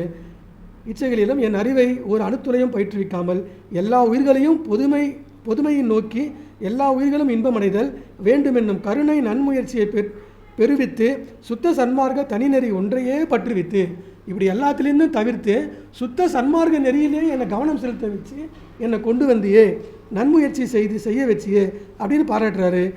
அது தொடங்கி இந்த சன்மார்க்க நெறியை பற்றுவித்து எக்காலத்தும் நாசமடையாத சுத்த தேகம், பிரணவ தேகம், ஞான தேகம் சொல்கிறார் பாருங்க. இந்த 3 தேகத்தையும் சாகா கலானுபாவ தேகங்களுடன், சாகாமல் இருக்கிறது என்ன தேகம் வேணுமோ அந்த கலானுபாவ தேகங்களும் தன் சுதந்திரத்தால் தத்துவங்கள் எல்லாவற்றையும் நடத்துகின்ற தனிப்பெரு வல்லபமும் கடவுள் ஒருவரே என்கின்ற உண்மை ஞானமும், அதாவது கடவுள் ஒருவர் தான் என்ற ஞானம் அப்போவே வந்துடுச்சு அவருக்கு. அதை தான் சொல்கிறார். அந்த ஞானத்தை கொடுத்து கர்ம சித்தி, யோக சித்தி, ஞான சித்தி முதலிய எல்லா சித்திகளும் பெறுகின்ற அருட்பேரும் பெற்று வாழ்கின்ற பேரின்ப பெருவாழ்வு எனக்கு கொடுத்த நீ அருட்ஜோதியராகிய எவ்விதத்தும் அறிதற்கரிய உண்மை பேரியரை அறிவித்தாய். இப்படி சொல்லிட்டே வராரு.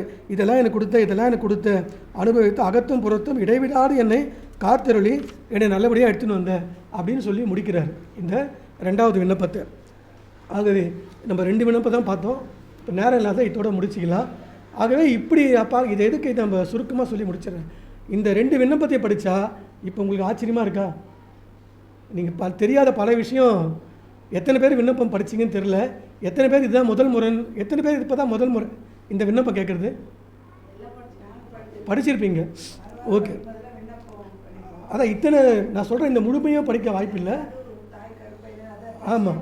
ஆகவே இப்போ இதை படிக்கும்போது கேட்கும்போது அப்படியா இவ்வளோ மோசமான நிலைமையிலிருந்து இவ்வளோ சித்திரவதைப்பட்டு இத்தனை பிறவை தாண்டி மனித பிறவை எடுத்திருக்கோம். ஒரு பொருளை இப்போ அப்பா சம்பாதிக்கும் போது நம்ம வீண் செலவு நிறைய பண்ணுவோம். இதே நம்ம சம்பாதிக்கும் போது பார்த்து செலவு பண்ணுவோம். ஏன்னா நம்ம கஷ்டப்பட்டு சம்பாரித்த காசு. அப்படி கஷ்டப்பட்டு சம்பாரித்த பொருள் தான் இந்த பிறவி, இந்த உடம்பு. அப்போ நம்ம எப்படி சிக்கனமாக இருக்கணும்? இதை உணர்ந்து நாம் சிக்கனமாக, அதாவது இறையருளை உணர்ந்து, இறையோட கருணையை உணர்ந்து இந்த பிறவியை வந்து மரணமில்லா பெருவாழ்வையாக பெற்று மாற்றி இந்த தேகத்தை சொந்தமாக மாற்றிக்கொண்டு இந்த வாடகை தேகத்தை சுத்த தேகம், பிரணவ தேகம், ஞான தேகமாக மாற்றி இதை நம்ம சொந்த வீடாக மாற்றிக்கிட்டு, வாடகை வீட்டை சொந்த வீடாக மாற்றிட்டு மரணமில்லா பெருவாழ்வை அடைய வேண்டும் என்ற குறிக்கோளோடு வள்ளலார் காட்டிய சுத்த சன்மார்க்க பாதையிலே நாம் வாழ்வை அமைத்து கொள்ள வேண்டும் என்று சொல்லிக்கொண்டு, அதற்கு இந்த வள்ளலார் பாடல்கள்லாம் துணையாய் நிற்கும். இதே குறிக்கோடு நம்ம வாடும் என்று சொல்லிக்கொண்டு நல்வாய்ப்பளித்த இந்த பெங்களூர் வடலூர் சமரச சுத்த சன்மார்க்க சங்கத்திற்கு என்னுடைய பணிவான வணக்கத்தையும் நன்றியும் தெரிவித்துக் கொள்கின்றேன். கிட்டத்தட்ட இந்த சபை ஆரம்பித்து 80 வருஷம் ஆகுதுன்னு நினைக்கிறேன். 1944 போட்டிருக்கு. 81 வருஷம் ஆகுது. இப்படிப்பட்ட ஒரு பழமை வாய்ந்த சபையில் பேசுவதற்கு ஒரு பெரும் பாக்கியத்தை ஏற்படுத்தி கொடுத்த சம்பந்தப்பட்ட ஐயா, நம்முடைய ஜெகநாதன் ஐயா அவர்கள் உள்ளிட்ட அனைவருக்கும் என்னுடைய மனமார்ந்த நன்றியை தெரிவித்துக் கொண்டு, இத்தனை நேரம் பொறுமையாக காலையிலிருந்து இதுவரைக்கும் உட்கார்ந்து கேட்ட உங்கள் அனைவருக்கும் என்னுடைய நன்றியை தெரிவித்துக் கொண்டு விடைபெறுகின்றேன். நன்றி, வணக்கம். அருட்பெருஞ்சோதி, அருட்பெருஞ்சோதி, தனிப்பெருஞ்சோதி.